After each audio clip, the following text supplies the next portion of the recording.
Have you ever woken up feeling lost? Like you're already behind? Like the day is pulling you in 10 different directions before you've even brushed your teeth? If that sounds familiar, you're not alone. But imagine this. What if you could wake up every morning with purpose, clarity, and an unshakable calm? What if there was a morning ritual that not only set your day right, but shaped your entire life? Stay with me, because in this video, I'm going to share 10 powerful morning habits inspired directly by the teachings of Marcus Aurelius and Rome's most respected Stoic emperor. These are not just feel-good tips. They are daily mental disciplines forged in hardship, war, loss, and unimaginable pressure. Yet they helped Marcus remain composed, respected, and fulfilled. Before we dive in, hit that subscribe button and like this video if you're someone who's seeking growth, control over your emotions, and strength in everyday life. And trust me, you'll want to watch till the very end. Because one of these habits could literally transform your love life by helping you build emotional discipline and inner peace. Let's start by understanding the man behind the wisdom. The emperor who wrote in the dark. Marcus Aurelius didn't write for fame. His journals, later titled Meditations, were private reminders, notes to himself on how to be better. He wrote them while leading armies, while grieving the loss of children, and while watching Rome crumble under plague and betrayal. Yet through all that, his mornings started with clarity. Because Marcus knew something we forget.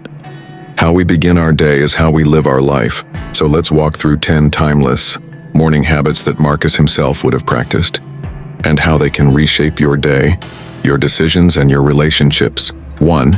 Begin with awareness. You will meet fools today. Do you remember the first time you fell in love? Not just a crush. I mean that real soul-shaking kind of love. The kind that made you smile without trying, that made time disappear, that made you want to be better, just so you could be worthy of them. Yeah, that love. Hold that feeling for a second, because this story begins there. There was a man, let's call him Adrian. He wasn't a Stoic philosopher or a Roman emperor. He was just like you. Real, flawed, trying to do his best in a world that didn't make it easy. Adrian had fallen in love, deeply, completely, beautifully, with a woman named Lila. She was bright, wild, spontaneous, and everything he wasn't. And that contrast made life electric. But like all things in life, love doesn't stay in the honeymoon phase forever. One morning, Adrian woke up already tense. A work email had come in at 6 a.m. His phone buzzed nonstop. He hadn't slept well. He glanced at Lila beside him, annoyed at how peacefully she was sleeping while he was already buried under stress. Then she said something small, maybe too casually, maybe not the way he wanted, and it lit a spark in him. A stupid tiny argument started. Words were thrown, silence followed. You know how it goes. By the end of the day, he hated himself for how he acted. You ever been there? Now here's where it gets powerful. That night, scrolling through quotes to calm his mind, Adrian stumbled on this line by Marcus Aurelius. When you wake up in the morning, tell yourself, "Today I shall meet with interference, ingratitude, arrogance, deceit, ill will, and selfishness." At first it felt cold, negative even. But as he read on, he realized Marcus wasn't trying to make him cynical. He was training him to be ready. Adrian thought, what if I had reminded myself of this in the morning? What if I had expected difficulty and stayed composed? What if I chose understanding, not reaction? And just like that, his mornings changed. The next day, before getting out of bed, he whispered to himself, "I will meet moments that frustrate me, but I will not let them control me." That morning, Lila was moody, something was off, but Adrian didn't react. He listened. He stayed calm. He understood.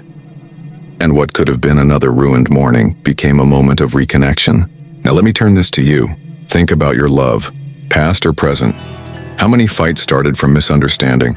From waking up already irritated, already lost in thoughts that weren't yours? You can't control how others behave today, but you can choose your reaction. Before you get up tomorrow, remind yourself, the world may throw foolishness my way, but I will meet it with wisdom. That one shift can save your day, and maybe even your relationship. So tell me in the comments, has a small reaction ever cost you something big in love?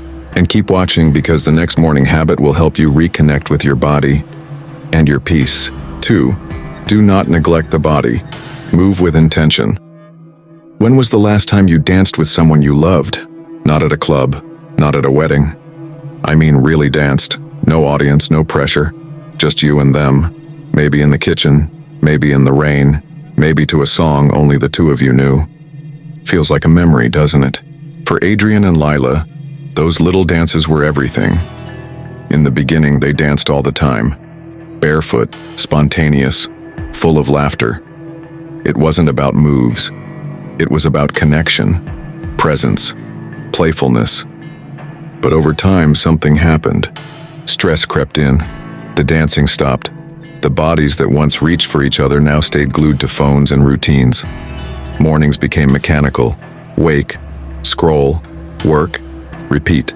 And Adrian, well, he started feeling heavier, not just in body but in soul. He couldn't explain it, but the lightness was gone. Then one morning he remembered something Marcus Aurelius wrote. When you arise in the morning, think of what a privilege it is to be alive, to breathe, to think, to enjoy, to love. He sat up in bed, heart pounding, and it hit him. How can I love her fully and if I don't even feel alive in my own body? That morning, for the first time in months, he got out of bed and moved. Not with intensity, not with punishment, but with intention. He stretched. He stood by the window and breathed deeply. He felt the sunlight on his skin. He walked slowly, deliberately. Every step was a statement. I am here. I am alive. I am choosing to show up. And when Lila saw him that morning, grounded, awake, present, something shifted in her too. They didn't say much, but later, while the coffee brewed, he grabbed her hand, and just like that, they danced again. Right there in the kitchen. No music, just heartbeat and breath. Just two bodies remembering that movement is love. Now I want to bring this to you. When was the last time you moved for yourself? Not for a gym selfie.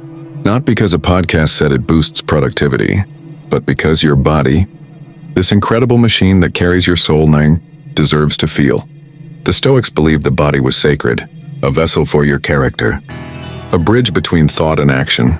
If you neglect it, you disconnect from everything, your purpose, your passion, even the people you love. So tomorrow morning, before the noise begins, before the world claims your attention, move. Stretch, walk, breathe, dance, not to change your shape, but to return to your shape. Because when you feel alive in your body, you show up better in love and in life.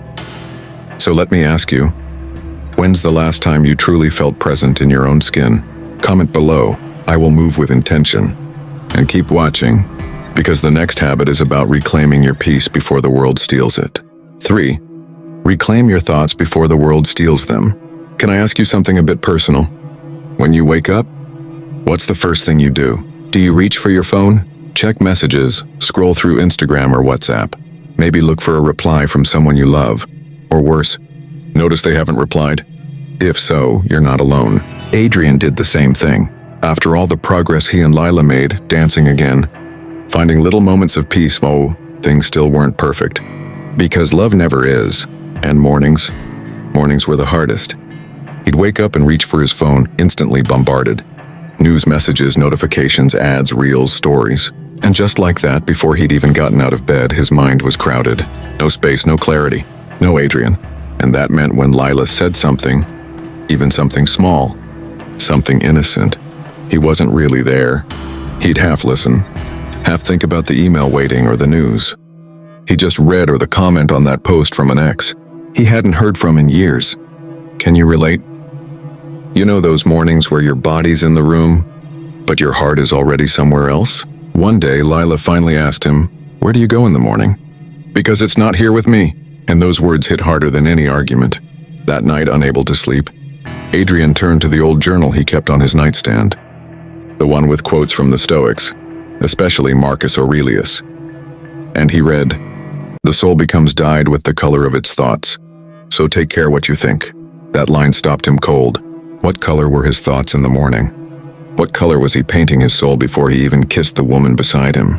The next morning, something changed. No phone, no internet, just silence.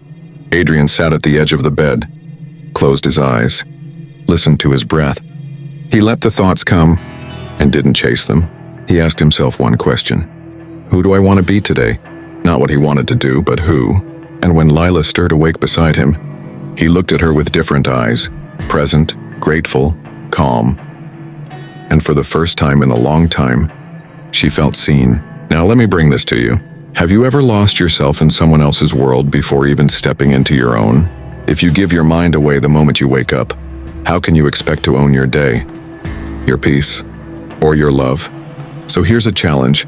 Tomorrow morning, before the world tries to hijack your thoughts, sit with them first. No phone, no noise. Just you. Ask yourself, who do I want to be today? Because if you don't choose your thoughts, someone else will. Comment below if you've ever felt that loss of self in the morning. Say, I will reclaim my thoughts. 4. Practice negative visualization. Imagine losing what you love. Can I ask you something that might feel a little uncomfortable? What if you woke up tomorrow and the person you love most was gone? I know, that's not how we like to start our day. It feels dark. But stay with me, because sometimes the deepest love is born in the quietest moments of loss. Before it ever happens, Adrian learned that the hard way. It had been a quiet week between him and Lila. Not bad, just quiet conversations were routine. Kisses were rushed. They had fallen into that dangerous trap of normal. You know what I mean? When love is still there, but it's background noise, drowned out by bills, work, deadlines, and dishes. One morning, while scrolling his journal of Stoic quotes, Adrian stumbled on this. You could leave life right now. Let that determine what you do and say and think. Marcus Aurelius. At first, he brushed it off. It felt heavy. But that day, something strange happened. He came home early. The lights were off. Lila wasn't home. No note, no message. He waited 5 minutes, then 15, then an hour. In that silence, his mind wandered. What if something happened? What if that morning kiss was the last? And for the first time in months, he felt the weight of love again.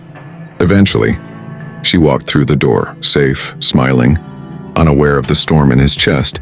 But that moment woke something up in Adrian. The next morning, he tried something new. Before getting out of bed, he looked at her, really looked, and he imagined, what if this was the last morning I ever saw her face? And you know what happened? Gratitude. Not the kind you post about, the kind that melts anger, the kind that makes small annoyances seem stupid, the kind that rewires your heart to cherish even the messy parts. That morning, he made her coffee without being asked. He kissed her forehead and held her for 10 extra seconds. No words, just presence. And she noticed. She leaned into him and whispered, "You feel different today." And he smiled, because he was. Now let me bring this to you. Think about the person you love most. Really think about them. Their laugh, the way they look at you when you're not watching, the weird little habits that used to annoy you, but now, you'd miss if they were gone. What if this morning was the last time you'd hear their voice? That's not meant to scare you. It's meant to awaken you. The Stoics called it negative visualization, not to depress you, but to sharpen your heart, to remind you how lucky you are, even in the mess. So tomorrow morning, take 60 seconds before the rush, and imagine losing what you love. Then live the day like it's a gift, because it is. 5. Detach from ego. You are not your emotions. Have you ever said something in a moment of anger, and the second it left your mouth, you wished you could take it back? Maybe it was to someone you love. Maybe it was during an argument that shouldn't have even mattered, but you felt it. That sudden, sharp sting of regret. Adrian knew that feeling too well. It was a Saturday morning. Rain outside, warm coffee brewing inside. He and Lila had made plans to spend the day together, but something small, so small he couldn't even remember what it was later, triggered him. A tone in her voice, a look, a misunderstanding. He snapped. Not loudly, not violently, but sharply, with words that were cold, sarcastic, biting. And the moment they landed, he saw the shift in her eyes. Her guard went up, the warmth disappeared, and just like that, the day was ruined. Later that night, Adrian sat alone, flipping through his old Stoic journal like a lifeline, and there it was, a line from Marcus Aurelius that he'd highlighted months ago. You have power over your mind, not outside events. Realize this and you will find strength. He read it again, and then he realized the truth. He wasn't angry at Lila. He was angry at something else. Work stress, tiredness, his own guilt. But his ego needed a place to unload, and she was the closest target. That night, Adrian did something different. Instead of apologizing with pride in his voice, he humbled himself. He said, "That wasn't you. That was me, lost in my own storm. I'm sorry I let it touch you." And for the first time in a long time, they didn't just make up. They grew up. You see, the Stoics believe that we are not our emotions. We feel anger, but we are not anger. We experience sadness, but we are not sadness. And most importantly, we are not slaves to the reactions. Those emotions beg us to unleash. Now I ask you, how many fights in your relationship came from ego, from needing to be right, instead of choosing to be kind? Think of the last time you raised your voice, or shut down, or walked away when they needed you to stay. Was that you, or your ego in disguise? Tomorrow morning before the rush begins, say this to yourself: I am not my emotions. I am the watcher of my mind, not its prisoner. This is not about being cold or distant. It's about choosing response over reaction and protecting what truly matters, your connection. So drop your ego, pick up your humility, and watch love feel lighter. 6. Focus only on what you can control. Have you ever loved someone so deeply that you found yourself constantly worrying about losing them? You try to read every text like a secret code. You overthink a delayed reply. You plan every word, every gesture, just to make sure you don't mess things up. And slowly, without even realizing it, you exhaust yourself trying to control every piece of a story that isn't fully yours to write. That was Adrian. Things between him and Lila had grown deeper, more real. But with that depth came fear. Fear of messing it up, fear of not being enough, fear of her falling out of love the way others had done in his past. So he started trying to control little things. Her schedule, her reactions, how quickly she replied to messages. If her tone changed slightly, he would spiral for hours. He didn't say it out loud, but his mind was constantly screaming, what if she leaves? One morning he couldn't take it anymore. He sat outside, journal in hand, mind racing, heart heavy, and he flipped to a Stoic passage that he'd underlined long ago, one he had forgotten until that very moment. You have power over your mind, not outside events. Realize this and you will find strength. Marcus Aurelius. It felt like the quote was speaking directly to his soul. Adrian realized something powerful. He had been trying to control everything except the one thing that was actually his himself. He couldn't control Lila's moods, or her past, or her fears, but he could control how he showed up for her. How patient he was, how present, how open, how loving even when uncertainty crept in. That morning he let go, not of her, but of the illusion. He stopped trying to micromanage love and started showing up with freedom. And something beautiful happened. Lila leaned in more. Because love, when it's not trapped in fear, becomes a sanctuary. Now I want you to think about your own story. Have you ever tried to control someone's feelings? Their time? Their love? Have you ever exhausted yourself replaying a conversation or rereading a message, wondering what they really meant? Let me tell you this, you don't need to carry that weight. You can't control how someone loves you, but you can control how you love them.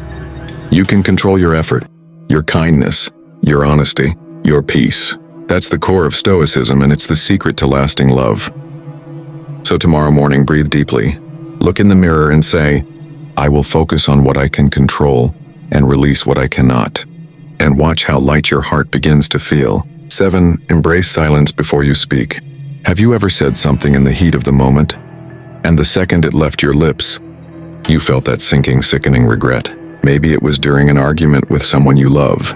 Maybe your voice was calm, but your words weren't, or maybe you stayed silent when you should have spoken. And now, that silence echoes louder than any fight. That was the chapter Adrian never liked to talk about. He and Lila had come so far, from distance to closeness, from misunderstanding to deep soulful love. But even strong relationships wobble sometimes, and in their case, it happened over dinner. It started small. She shared something vulnerable, about her fears, about her childhood. And instead of really listening, Adrian responded. He offered advice, logic. You're overthinking, he said. And just like that, the light in her eyes dimmed. She didn't want answers. She wanted presence, silence, space to be heard. Later that night, in bed, backs turned to each other, Adrian stared at the ceiling. His mind screamed, why did I say that? Why didn't I just listen? He reached for his journal and flipped it open. And there it was, like a whisper from the past. Better to trip with the feet than with the tongue. Zeno of Citium. The Stoics taught that silence is not weakness, it's strength, power. Because silence creates space between impulse and action. It gives the heart time to breathe, and it lets the other person feel safe. The next morning, Adrian tried something new. When Lila spoke, he listened. He didn't rush to respond, didn't fill the silence with solutions or noise. He just held it. He gave her his full presence, his full attention, like the moment itself was sacred.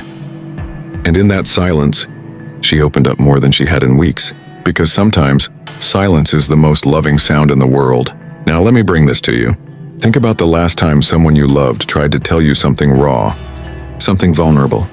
Did you really hear them, or were you busy forming your reply? How many arguments could you have prevented if you had paused, breathed, and let silence carry the weight instead of your words? The Stoics believed that restraint, especially of the tongue, was one of the highest forms of wisdom, because once words are spoken, they can't be taken back. So tomorrow morning, make a promise to yourself. I will pause before I speak. I will choose silence when silence is sacred, because love isn't always about saying the right thing. Sometimes it's about saying nothing at all and just being fully there. 8. Journal with purpose, reflect to realign. Let me ask you something gentle. And when was the last time you sat alone, just you, your thoughts and a pen, and really asked yourself, am I showing up with love? Not just being in love, but loving well. For Adrian, the moment that changed everything started with a blank page. It was a Sunday morning. Soft light pouring through the window, Lila still asleep beside him. Everything looked perfect, but something inside him felt off. Not bad, just disconnected. You know that feeling? When nothing's wrong, but something doesn't feel right. He'd been carrying small things, unspoken fears, little resentments, questions he never voiced. Not about Lila, but about himself. So he picked up a pen. At first it was awkward. What do you even write when you're not a writer? But then, almost like his soul had been waiting for this space, the words started pouring out. Why do I feel distant when I love her so much? Am I loving from fear or from freedom? What would I regret if this was our last week together? It was raw, messy, honest, but it was real. He wrote about how he sometimes felt insecure, how he feared not being enough, or being too much, how his past heartbreaks still whispered lies, and how sometimes, even with Lila's arms wrapped around him, he felt like a scared little boy trying to be a man. By the end of those 2 pages, he felt lighter, and when Lila finally woke up, he didn't hide the journal. He shared it. Not all of it, just enough. Enough to let her see his heart, his wounds, his effort. She cried, not because he was broken, but because he was brave. That moment, it wasn't flashy, but it was holy. From then on, Adrian made it a habit. Every morning, just 5 minutes. A journal, a question, a space to realign with the man he wanted to be, for himself and for her. The Stoics believed journaling wasn't about productivity. It was about integrity, about checking in with your soul before the world rushes in. Marcus Aurelius wrote, "When you arise in the morning, think of what a privilege it is to be alive, to think, to enjoy, to love." Now let me bring this to you. Have you ever written your feelings, and even just once? Have you asked yourself, am I being honest in my love? Am I present, or just existing? What would my partner feel if they could read my heart today? Start with one question a day. Let your journal be a mirror, not to judge you, but to guide you. So tomorrow morning, before the noise of the world steals your mind, sit down and write. Write like your love depends on it, because sometimes clarity doesn't come from answers, but from asking better questions. Comment below. I will reflect with honesty. 9. Train your body to strengthen your mind. Have you ever noticed how hard it is to love well when you're tired, stressed, or when your body feels like it's falling apart? Like no matter how much you want to be patient or present with the one you love, your mind is foggy, your energy low, and you snap without meaning to? That's where Adrian found himself. It wasn't a breakup or a fight this time. It was something quieter, scarier. He felt disconnected from himself. He'd stopped moving, stopped running, stopped breathing deeply. His body was slouched, heavy, slow. He thought love could survive on emotion alone. But love, real love, needs energy, strength, vitality, presence. One morning, Lila touched his chest gently and said, "I miss the way you used to wake up." Like you were ready to conquer the day. It hit him hard, because she wasn't talking about muscles or looks. She was talking about life force. That fire he used to carry when he was taking care of himself, and not just their relationship. So the next morning, Adrian did something small but powerful. He got out of bed early. No scrolling. No excuses. Just shoes on. And he ran.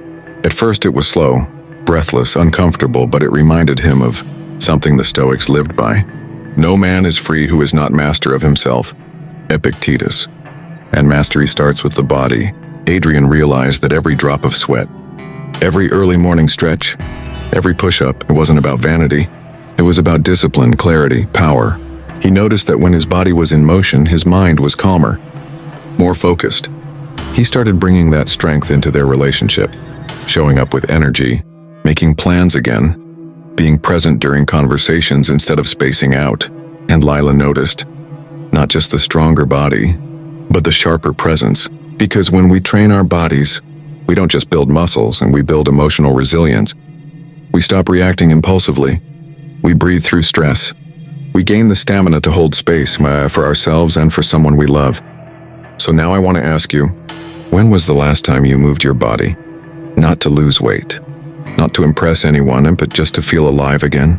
Do you remember how it felt to walk without your phone, to run with music, to stretch in silence? Start small, a 5-minute walk, a few deep breaths, a glass of water before coffee. You don't need a gym, you need a commitment. Commit to honoring your body so you can show up for your love with strength and presence. 10. Visualize the day ahead. Prepare for loss to love more deeply. Have you ever really imagined losing the person you love? Not as a fear, but as a way to love them more fully right now? It sounds strange, doesn't it? But stay with me. There's a reason why this might be the most powerful thing you can do for your love. Adrian had always been a man who lived in the present. He loved fully, but sometimes that meant he took Lila for granted. Not in a cruel way, but in a we'll always have time kind of way. Then came one of those life-shaking moments. One evening after a quiet dinner and soft laughter, Lila kissed him and said, "I love you, Adrian. But life is unpredictable. Don't take me for granted." It hit him like a wave. He had been so caught up in the beauty of now, but he had never once truly considered how fleeting it all could be. The sound of her voice, the warmth of her touch, the spark in her eyes when she laughed. It was the thought of losing her that made him finally realize how deeply he loved her. Not when she was physically gone, but when the fear of loss brought his heart into sharper focus. So the next morning, Adrian did something he had never done before. He sat quietly, eyes closed, imagining his life without her. He imagined waking up alone. No kisses, good morning. No shared plans. No laughter echoing through their home. He felt the emptiness of it, the cold silence that would fill the space she used to occupy. But then something powerful happened. Instead of feeling paralyzed by fear, he felt a deep, profound appreciation flood his heart. A love he had never truly known existed before. When he opened his eyes, he was no longer taking her for granted. He cherished her with the fullness of someone who understood the preciousness of the present. He knew that one day, no matter how far away, this moment, this love could end. And because he had prepared himself for the loss, he loved her more deeply. With every touch, every laugh, every shared silence, he stopped taking it for granted. Adrian now had a new morning habit: to sit, reflect, and visualize his day without her, to remember that nothing in life is guaranteed. Now, I want to ask you something that might feel a little uncomfortable. Have you ever stopped to imagine life without the person you love?